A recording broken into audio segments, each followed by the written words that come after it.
O som do balde batendo contra o azulejo ecoou pelo corredor vazio como um grito abafado. Mara Luísa Andrade limpava o chão do hospital público há 6 horas seguidas, quando a coordenadora apareceu com um envelope branco nas mãos. Dentro, uma proposta que parecia piada. 3 meses em Abu Dhabi, salário triplicado, passagem paga. Parceria emergencial entre governos. Precisavam de pessoal de confiança para uma ala restrita. "Você aceita?" perguntou a mulher, sem olhar nos olhos. Mara pensou no irmão, Davi, internado pela 3ª vez na clínica de reabilitação. Pensou nas contas atrasadas. Pensou no curso de enfermagem que nunca começava. Aceito. 2 semanas depois, pisava no aeroporto internacional de Abu Dhabi com uma mala emprestada e uniforme novo ainda cheirando a plástico. O calor era diferente. Seco. Pesado. A van que a buscou atravessou avenidas largas demais. Prédios espelhados que refletiam o deserto como miragens. A Fundação Al-Matar não parecia um hospital. Parecia um palácio de vidro e mármore, onde até o silêncio tinha preço. No primeiro dia, Mara foi levada ao subsolo. Corredores brancos, câmeras em cada esquina, portas com códigos. A supervisora, uma mulher de jaleco impecável e rosto impassível, entregou-lhe uma lista de protocolos. Pavilhão de recuperação avançada. Acesso restrito. Nenhuma pergunta, nenhum comentário, nenhuma foto. Mara assentiu. Quando entraram na sala principal, o ar mudou. Frio, elétrico. No centro, uma cama cercada por máquinas que pulsavam em ritmo constante. E nela, um homem jovem imóvel, conectado a tubos e monitores. O paciente não tinha nome no prontuário, apenas um código: paciente 0. "Ele está aqui há quanto tempo?" Mara perguntou baixinho. A supervisora virou-se devagar. "Eu disse, nenhuma pergunta." Mara abaixou a cabeça e começou a trabalhar. Mas algo naquele homem a perturbava. Não era a imobilidade, era a expressão. Como se ele estivesse preso, não dormindo. As madrugadas eram o único momento em que Mara respirava. No turno noturno, as câmeras continuavam ligadas, mas os corredores esvaziavam. Apenas ela, o zumbido das máquinas e o paciente silencioso. Limpava o chão devagar, observando os monitores sem entender os números. Trocava a água dos vasos, ajustava a luz e falava. No começo, apenas para preencher o vazio. "Hoje choveu no Rio", disse uma noite, passando o pano úmido perto da cama. "Meu irmão me ligou, disse que está melhor." Eu quero acreditar. O monitor ao lado da cama emitiu um bip diferente. Mara congelou. Olhou para o homem. Nada. Apenas o peito subindo e descendo no mesmo ritmo mecânico. Voltou ao trabalho, mas a sensação permaneceu. Na noite seguinte, testou novamente. "Você me ouve?" perguntou baixinho, fingindo arrumar os lençóis. O dedo indicador da mão direita do paciente tremeu. Mara prendeu a respiração. Aproximou-se. O movimento foi breve, quase imperceptível, mas real. Meu Deus! Correu até a sala de controle e bateu na porta de vidro. O médico de plantão levantou os olhos com irritação. Ele se moveu. O paciente. Eu vi. O homem suspirou cansado. Reflexo involuntário acontece. Mas eu falei com ele e... Você falou? A voz mudou. Ficou afiada. Com o paciente? Mara engoliu seco. Eu só... Volte ao trabalho e silencie-se. Ela obedeceu, mas algo queimava dentro do peito. Não era reflexo. Ela sabia. Nas noites seguintes, continuou falando. Sobre o rio. Sobre o irmão, sobre a mãe que morreu de cansaço. E o paciente respondia. Pequenos sinais. Um tremor na pálpebra. Uma alteração no ritmo cardíaco. Como se estivesse lutando para emergir. Até que, numa madrugada de tempestade elétrica, quando os geradores falharam por 3 segundos, Mara ouviu. Não, confie neles. A voz era rouca, quase inaudível. mas era humana. Mara caiu de joelhos ao lado da cama. Você está acordado? Os olhos dele se abriram levemente, castanhos, fundos, cheios de medo. Fingindo, sussurrou ele. Me ajude. Mara não dormiu. Voltou para o alojamento das funcionárias, trêmula, o coração batendo tão forte que parecia ecoar nas paredes. Deitou-se vestida, encarando o teto branco, tentando organizar os pensamentos. Ele está consciente, fingindo estar em coma. Por quê? No dia seguinte, durante a troca de turno, cruzou com o Dr. Karim Fadel pela primeira vez. Alpo, de barba aparada e olhos que mediam cada pessoa como quem avalia a mercadoria. Ele parou no corredor, observando-a de cima a baixo. Você é a brasileira. Não era pergunta. Sim, senhor. Ouvi dizer que tem feito perguntas inadequadas sobre o paciente zero. Mara sentiu o chão fugir. Eu só queria entender os protocolos. Os protocolos não exigem compreensão, exigem obediência. Ele deu um passo à frente. Seu contrato pode ser encerrado a qualquer momento. Lembre-se disso. Ela abaixou a cabeça. Sim, senhor. Karim seguiu pelo corredor, deixando atrás de si um rastro de perfume caro e ameaça velada. Naquela noite, Mara entrou no pavilhão com as mãos suando. Trancou a porta, verificou as câmeras, aproximou-se da cama. Você ainda está aí? Sussurrou. Os olhos dele se abriram. Mais alerta dessa vez. Escute bem, ele disse, a voz ainda fraca. Não tenho muito tempo. Eles acham que estou inconsciente. Preciso que continue assim. Quem são eles? Karim, a diretoria. Estão desviando recursos da fundação. Usam meu nome, minha fortuna. Se souberem que estou consciente, vão me silenciar de vez. Mara sentiu um calafrio. Por que eu? Por que confia em mim? Ele a encarou com uma intensidade que atravessou o medo. Porque você é a única que me tratou como humano. Ela fechou os olhos, tentando processar. O que quer que eu faça? Observe, registre, anote os horários, os medicamentos, as conversas, tudo que parecer estranho. Ele pausou. E continue falando comigo. Sua voz...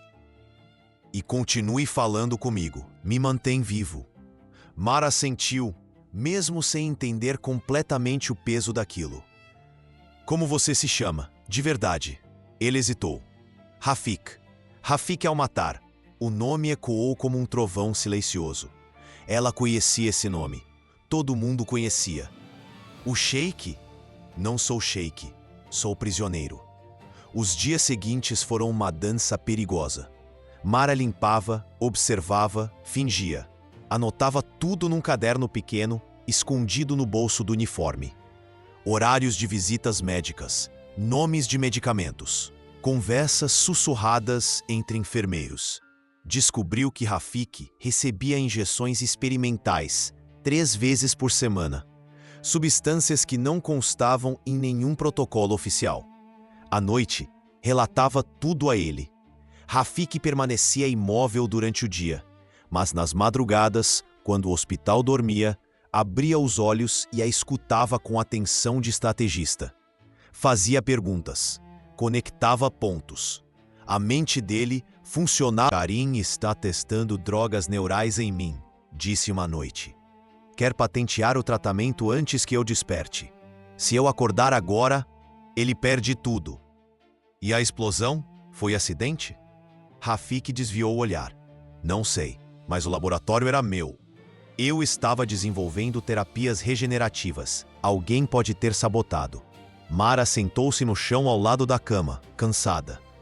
Por que você não grita? Não se levanta? Porque sozinho eu não sobrevivo. Preciso de provas. Preciso que o mundo veja. Ele virou a cabeça levemente, encarando-a. Você tem medo? Ela riu baixo, um som amargo. Tenho medo há 29 anos, mas continuo viva. Algo mudou no rosto dele. Uma suavidade que não existia antes. Como você se chama? Mara. Mara Luísa. Mara, repetiu ele, como quem prova um nome novo. Obrigado. Ela acenou, sem jeito. Pelo quê? Por não me tratar como coisa. Nos dias seguintes, nasceu entre eles uma intimidade estranha. Ela contava histórias do Rio, da mãe que cozinhava para festas, do irmão que dançava samba antes do vício. Ele falava da infância isolada, dos tutores rígidos, da pressão de carregar um império antes de saber amarrar os sapatos. 2 mundos impossíveis conversando na escuridão. Até que numa terça-feira, Mara cometeu um erro. Deixou o caderno cair perto do carrinho de limpeza. Uma enfermeira o pegou e levou diretamente para Karim. Karim convocou Mara à sala da diretoria às 7 da manhã. Ela entrou trêmula, as mãos geladas, mesmo sob o calor do deserto. Ele estava sentado atrás de uma mesa enorme, o caderno dela aberto diante dele como prova de crime. Sente-se, ordenou, sem olhar para cima. Mara obedeceu. Ele folheou as páginas lentamente, lendo cada anotação com atenção cirúrgica. O silêncio era ensurdecedor. Horários, medicamentos, conversas. Karim ergueu os olhos. Você é espiã? Não, senhor. Eu só... Cale-se. Ela fechou a boca. Karim levantou-se, deu a volta na mesa e parou bem à frente dela. O cheiro de perfume caro misturado à ameaça. Você violou todos os protocolos de sigilo. Invadiu informações restritas. E pior, inventou que o paciente está consciente. Ele inclinou-se, o rosto a centímetros do dela. Isso é delírio ou sabotagem? Mara respirou fundo. Ele se move, reage, eu vi. Reflexos involuntários. Já explicaram isso. Não é reflexo. Ele o quê? Fala com você? Karim riu, um som gelado. Você acha que um homem em coma profundo vai escolher justamente uma faxineira para confidências? As palavras cortaram como lâmina. Mara engoliu a humilhação. Eu sei o que vi. Karim voltou para trás da mesa. Pegou o telefone. Segurança. Preparem a deportação da funcionária brasileira. Código de conduta violado. Não. Mara levantou-se. Por favor, eu preciso desse emprego. Meu irmão. Seu irmão não é problema meu. Karim desligou o telefone. Você embarca amanhã. E se tentar falar qualquer coisa sobre o que viu aqui, garanto que nunca mais trabalhará em hospital nenhum. Ela saiu da sala com as pernas bambas, o mundo desabando. No corredor cruzou com Laila, uma enfermeira local de olhos gentis que sempre cumprimentava. Ouvi o que aconteceu, disse Laila baixinho. Sinto muito. Mara apenas acenou, tentando segurar as lágrimas. Ele é perigoso? O Dr. Karim? Laila olhou ao redor antes de responder. Mais do que você imagina. Mas não é invencível. Naquela noite, Mara entrou no pavilhão pela última vez. Rafik já estava acordado, esperando. Eu fui descobrir. Pensou em ligar para Davi, mas não quis preocupá-lo. Pensou em gritar, em denunciar, mas sabia que ninguém acreditaria. Era apenas uma faxineira brasileira contra um império médico. Às 5 da manhã, 2 seguranças bateram na porta do alojamento. Hora de ir. Ela pegou a mala e seguiu pelo corredor, o coração partido. Passou pela ala administrativa, pelo refeitório vazio, pelas portas de vidro que levavam ao pavilhão de recuperação avançada. E foi então que ouviu um alarme, agudo, insistente. Os seguranças pararam confusos. Vozes gritavam pelo rádio. Médicos corriam pelos corredores. Mara virou-se, o coração disparado. O que está acontecendo? Paciente 0. Está acordando. Ela largou a mala e correu. Os seguranças gritaram atrás dela, mas Mara era rápida. Atravessou portas, desviou de macas, ignorou os gritos. Chegou ao pavilhão ofegante e suada. E parou. Rafik estava sentado na cama. Pela primeira vez, completamente desperto. Os tubos arrancados, as máquinas desligadas.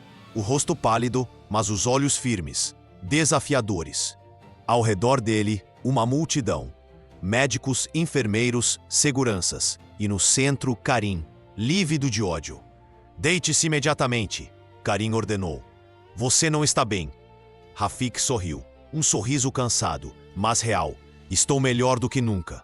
Ele apontou para as câmeras no teto. Tudo está sendo gravado, transmitido ao vivo para a sede da fundação e para a imprensa internacional. Karim empalideceu. Você não sabe o que está fazendo. Sei exatamente. Rafik levantou-se, cambaleante, mas firme. Vocês me mantiveram drogado, desviaram recursos, experimentaram medicamentos ilegais. Enquanto eu fingi estar inconsciente, anotei tudo. Nomes, datas, valores. Ele olhou diretamente para Mara. E tive ajuda. Karim virou-se para ela, os olhos injetados de fúria. Aquela vagabunda. Rafik deu um passo à frente, a voz cortante como aço. Cuidado com o que diz. Ela salvou minha vida. Enquanto vocês me tratavam como investimento, ela me tratou como humano. O silêncio foi absoluto. Rafik estendeu a mão para Mara. Vem aqui. Ela hesitou. Todos olhavam, mas caminhou até ele, o coração martelando. Essa mulher, disse Rafik para as câmeras, tem mais coragem que todos nós juntos. E desabou. Rafik foi internado na UTI.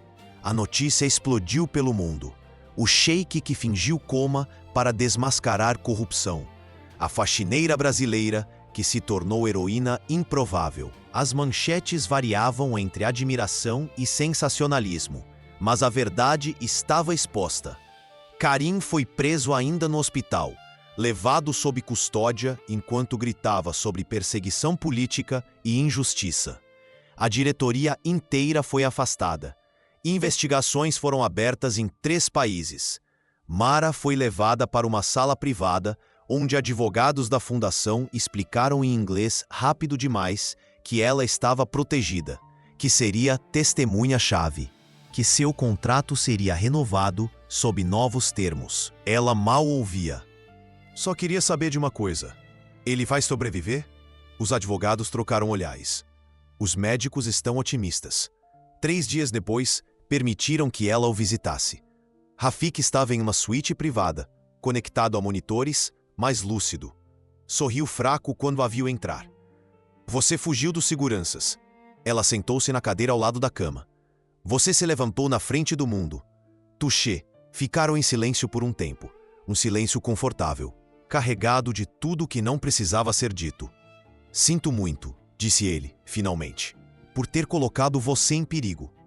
Você me deu propósito. É diferente. Rafik virou a cabeça, encarando-a com aquela intensidade que ela já conhecia. Fique, enquanto eu me recupero, não como funcionária, como amiga. Preciso de alguém que não tenha medo de me dizer a verdade. Mara pensou no Brasil, no irmão, nas contas, no curso de enfermagem. Por quanto tempo? O tempo que você puder. Ela assentiu. Tá bem. Nas semanas seguintes, Mara se tornou presença constante na recuperação de Rafik. Acompanhava fisioterapias, lia para ele, discutia planos para a reformulação da fundação. Ele a tratava como igual, pedia opinião, ria de suas histórias. E aos poucos, algo mudou. Os olhares demoravam mais. As mãos se tocavam sem necessidade. Os silêncios ficavam carregados. Uma noite, durante uma sessão de fisioterapia particularmente dolorosa, Rafik segurou a mão dela com força. Não me solte, nunca, ela respondeu, sem pensar. Ele ergueu os olhos, surpreso pela intensidade da palavra. E ela percebeu, tarde demais, que não era mais sobre dever, era sobre ele. A imprensa não perdoava. Fotos de Mara entrando e saindo da suíte de Rafik estampavam tabloides. Manchetes especulavam romance, interesse, oportunismo. Cinderela do deserto chamavam, a faxineira e o sheik. Cada palavra destilava dúvidas sobre suas intenções. Rafik ignorava tudo, mas Mara sentia o peso. Uma tarde, enquanto ele descansava, Laila entrou na sala com café. Como você aguenta? Perguntou a enfermeira. Aguento o quê? Isso tudo, o circo. As pessoas achando que você quer alguma coisa dele. Mara mexeu o café devagar. Porque eu não quero nada. Só quero que ele fique bem. E ele, o que quer? Mara não respondeu. Naquela noite, Rafik pediu para conversarem a sós. Mandou os seguranças saírem, desligou o telefone. Ficaram apenas eles dois. A luz baixa, o silêncio pesado. Preciso te pedir uma coisa, disse ele. Pode falar. Volte para o Brasil. Mara sentiu o chão abrir. O quê? Você está sendo destruída por estar aqui. Sua vida virou manchete. Sua dignidade está sendo questionada. Eu não posso, não quero ser a causa disso. Ela levantou-se furiosa. Você não decide por mim. Mara, não. Você acha que eu fico aqui por pena? Por dinheiro? Eu fico porque... As palavras travaram na garganta. Rafik levantou-se também, cambaleante, mas determinado. Por que o quê? Ela virou o rosto, as lágrimas quentes. Porque eu me importo, mais do que deveria, mais do que é seguro. Ele deu um passo à frente, a mão tocando o rosto dela. Eu também. Mara fechou os olhos, o toque dele queimando na pele. Isso é loucura. Eu sei. Não vai funcionar. Nossos mundos são diferentes. Eu sei. Ele inclinou a testa contra a dela, mas eu não ligo. Ela abriu os olhos, encontrando os dele a centímetros de distância. E se eu não for forte o bastante para isso? Você já é. Sempre foi. Ele a beijou, devagar, suave, como quem descobre algo precioso e tem medo de quebrar. Quando se afastaram, Mara estava tremendo. O que vamos fazer? Viver, ele respondeu simples, dia de cada vez. Mas o mundo não permitiria tão fácil. A família de Rafik chegou sem aviso. Tios, primos, conselheiros. Um exército de ternos caros e rostos desaprovadores. A suíte de recuperação virou tribunal. Mara foi afastada. E ficou do lado de fora, ouvindo vozes abafadas, discussões acaloradas. Quando Rafik saiu, horas depois, estava pálido. O que aconteceu? Ela perguntou. Ele não respondeu. Apenas pegou a mão dela e a levou para o terraço. Querem que eu case com alguém da nossa posição. Uma aliança estratégica. Dizem que você é inadequada. Mara soltou a mão dele. Eles têm razão. Não. Rafik, olhe para mim. Eu sou faxineira. Não tenho sobrenome. Não tenho fortuna. Sou apenas o que aconteceu. A mulher que me salvou. Ele a encarou firme. A única pessoa que me viu de verdade. Isso não basta para o seu mundo. Então eu mudo de mundo. Mara riu, um som triste. Você não pode fugir de quem é. Posso escolher com quem viver isso. Ele ajoelhou-se ali mesmo, no terraço sob o céu do deserto. Não tenho anel. Não tenho palavras bonitas. Mas tenho certeza. Você me ensinou que cuidado vale mais que ouro. Que coragem não precisa de plateia. Que amor não pede permissão. Lágrimas desciam pelo rosto dela. Levanta, por favor. Só se você disser sim. Isso é loucura. É a primeira coisa sã que faço na vida. Mara ajoelhou-se também, segurando o rosto dele entre as mãos. Sim, mas com uma condição. Qual? Não mudo quem eu sou. Não viro princesa de conto de fadas. Continuo sendo Mara. Do rio, da limpeza, da luta. Ele sorriu, os olhos brilhando. Não esperava menos. Eles se beijaram, enquanto lá embaixo, nos corredores do hospital, o mundo conspirava contra aquele amor impossível. Mas alguns amores nascem justamente para provar que o impossível é apenas uma palavra. Um ano depois, a Fundação Al-Matar reabriu suas portas. Mas não era mais a mesma instituição. Sob nova direção, com protocolos revisados, tinha agora um setor inédito, o Programa de Recuperação Humanizada. E à frente dele, uma diretora brasileira de gestos firmes e olhar atento. Mara Luísa Andrade, agora Mara Al-Matar. Caminhava pelos corredores que antes limpava. Visitava pacientes em coma. Treinava equipes e implementava terapias baseadas em presença e escuta. Transformava ciência em compaixão. Rafik, recuperado, assumiu o controle total da fundação. Mas não sozinho. Cada decisão passava por Mara. Cada projeto era pensado a dois. Numa tarde de sábado, durante cerimônia oficial transmitida internacionalmente, Rafik subiu ao palco. Usava terno escuro, mas nenhum título. Apenas o nome. Há um ano, começou. Eu estava morto em vida. Não por causa do coma, mas porque havia esquecido o que significa ser humano. Ele olhou para Mara, sentada na primeira fileira. Uma mulher me ensinou de novo. Não com medicina, com presença. Aplausos ecoaram pelo auditório. Hoje, anuncio não apenas a expansão da fundação, mas meu noivado, com a mulher que me curou sem remédios, que me amou sem interesse, que me desafiou quando todos me obedeciam.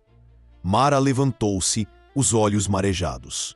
Subiu ao palco, sob os flashes das câmeras, sob os olhares do mundo. Rafik estendeu a mão. Pronta? Sempre. No Rio de Janeiro, numa sala simples de reabilitação, Davi assistia pela televisão. Limpo há 8 meses, trabalhando como auxiliar de cozinha, sorria com orgulho. Em Abu Dhabi, numa cela de segurança máxima, Karim desligava a TV com ódio. Havia perdido tudo: a carreira, a reputação, a liberdade. Em algum lugar entre o deserto e o mar, 2 mundos impossíveis finalmente se encontravam. Porque há amores que não pedem licença, que não obedecem regras, que nascem na escuridão e florescem sob os holofotes. Mara e Rafik não eram um conto de fadas. Eram 2 pessoas feridas que se curaram juntas. Ela, com sua força silenciosa. Ele, com sua vulnerabilidade aprendida. No fim, o que o salvou não foi o dinheiro, não foi o poder. Foi a coragem de olhar para o outro e dizer: você importa. E essa talvez seja a cura mais impossível de todas.